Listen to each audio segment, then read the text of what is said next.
ሐቢቢ ለምን ይሆን ግን ከወንጀላችን መላቀቅ እንደዚህ የከበደ ለምን ይሆን? እስኪ ይሄን ዳዋ አዳምጠን እንመለስ። ወንጀል ለመላቀቅ ያቃተህ ምን ሆነህ ነው? ወንጀል ማለት በኃይል ገስግሶ ፍሬን ለቆ የመጣ መኪና ነው ማምለጫ የምታጣበት? እስቲ ጠይቅ ራስህ። ወይንም ደግሞ አንተም በጉልበት አስሮ እስር ቤት ውስጥ አስገብቶ የሚያሰራ ጉልበተኛ ነው ወንጀል የሚባለው ነገር? ሽኮ ያንተ ፍላጎት አስገዳጅ ነገር የለውም። ስለዚህ ይህን ጥያቄ የሚያነሳው ወኔው የሞተ ሞራሉ የሞተ ኢማኑ የመነመነ ሰው ነው።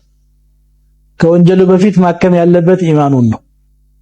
እውነት ሙእሚን ነኝ ወይ ብሎ ነው ራሱን መገምገም ያለበት። አላህ ፊት መቆምን አምኛለሁ ወይ? ሲራጡን አምኛለሁ ወይ? ሒሳብን እርግጠኛ ነኝ ወይ? አላህ ፊት ከተከሰሼ በመላእክት ታጅቤ ፊት ለፊት ጀሃነም ተደቅና የምጠየቅ ነኝ ብሎ አምኗል። ዛሬም ደግሞ ግራና ቀኝ መላእክቶች እየታዘቡ እየጻፉ እየዘገቡ መሆናቸውን አምኛለሁ ብሎ ራሱን ነው መጠየቅ ያለበት። ወንጀል በጣም የሚቀለው ሰውና መላቀቅ እስከማይችል ድረስ ቁራኛ የሚሆነው ኢማኑ ሲደክም ነው። ስለዚህ ከወንጀል ለመላቀቅ የሚያግዙ አንዳንድ ነገሮችን እጠቁማለሁ። አንዱና ዋነኛው ወንጀል ከሚሰሩ ወይም ደግሞ የዛ የማዕሲያ ባልደረቦቹ ጓደኞቹ ከነሱ መራቅ ነው። መጥፎ ሰው ጋር የዋለ ሰው መጥፎ ነው የሚማረው፣ ጥሩ ሰው ጋር የዋለ ጥሩ። ነብዩ ሰለላሁ ዐለይሂ ወሰለም ነግረውናል። አልመርኡ ዐላ ዲኒ ኸሊሊሂ ብለዋል። አንድ ሰው በጓደኛው ዲን ላይ ነው የሚሆነው። አቀማማጩ መጥፎ ከሆነ እሱም መጥፎ ነው። እንደ ጥሩ ነኝ እንኳን ቢል መለከፉ አይቀርም። ስለዚህ ምን ይላሉ አረቦች? ዐኒል መርኢ ላ ተስአል፣ ስለ ሰውየው ማንነት አትጠይቅ። ወሰል ዐን ቀሪኒሂ፣ ስለ ጓደኛው ጠይቅ። ማን ጋር ነው የሚውለው? ጓደኛው ነገሌ ነው ከተባለ የገሌን ያወቀ አንተን ያውቃል ማለት ነው። ስለዚህ ይሄ ወንጀልን ለመላቀቅ ከሚያግዙ ነገሮች ወሳኙ ነገር ነው። አህለል መዓሲን መራቅ፣ በተቃራኒው ደግሞ አህለል ኸይርን መቅረብ። ስትቀርባቸው ወይ ሐዲስ የምትሰማላቸው ወይ ሕክማ የምታገኝላቸው ወይ እውቀት የምትማርባቸው ወይ ደግሞ ኸይር ሲሰሩ አይተህ አብረህ ኸይር የምትሰራ የሆኑ ሰዎች ጋር መጣመር። አንድ ሳሊህ ሰው ጋር ብትሄድ ወቅቱ ضحዋ ከሆነ ضحዋ እየሰገደ ታገኘዋለህ፣ ወይ ዚክር እያደረገ ነው የምታገኘው፣ ወይ ዒልም ነው ወይ ኸይር ነው። ስለዚህ አንተም የዛ የኸይር ተቋዳሽ ትሆናለህ።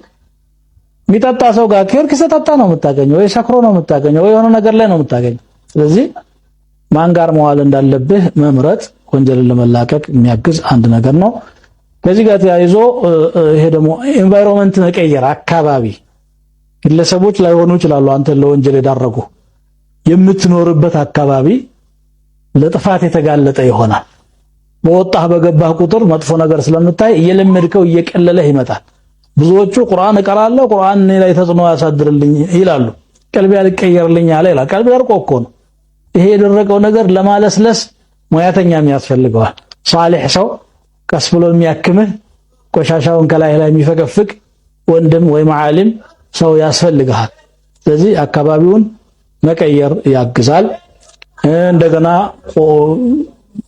አንድ ትልቁ ነገር የምነግራችሁ ደግሞ እስቲ ቀብር ዘይሩ። ቀብር መዘየር ሱና ነው ብለዋል ነብዩ ሰለላሁ ዐለይሂ ወሰለም። ለምንድን ነው ሲባል ፈኢንሃ ቱዘክሩኩም አልአኺራህ ብለዋል። አንተ ማዕሲያ እየሰራህ መለከል ሞት ከተፍ ሊል ይችላል። እዛው ኃጢአት ውስጥ ቆሽሸህ እያለ ወስዶ ቀብር ነው የሚያስገባ። ከዛ በኋላ ተመልሰህ ወደ ዱንያ መኖር አትችልም። አለፈህ እድልህ ማለት አቃጠልከው ማለት ነው ዱንያህን።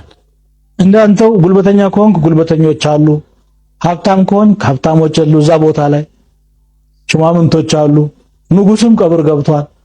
ፕሮፌሰርም ዶክተርም ሀብታምም ሚሊዮነሮች ቢሊዮነሮችም እዛው ነው ያሉት። የትኛውም ብትሆን አታመልጥም። ስለዚህ ሄደህ ያንን ቆም ብለህ ስታይ አይነል ሙዐዘም አይነል ሙሕተቀር፣ የታሉ ትላልቆቹ፣ የታሉ እነዛ የሚናቁት ሰዎች፣ ሁሉም እዛ ናቸው። አንተም ተረኛ ነህ። ነብዩ ሰለላሁ ዐለይሂ ወሰለም ሌሊት ተነስተው ተሐጁድ እየሰገዱ በመሃል ተነስተው አንድ ቀን ወደ በቂዕ ሄዱ። በቂዕ የሚባል የሰሃቦች መቃብር አለ። አይሻ ተከተለቻቸው።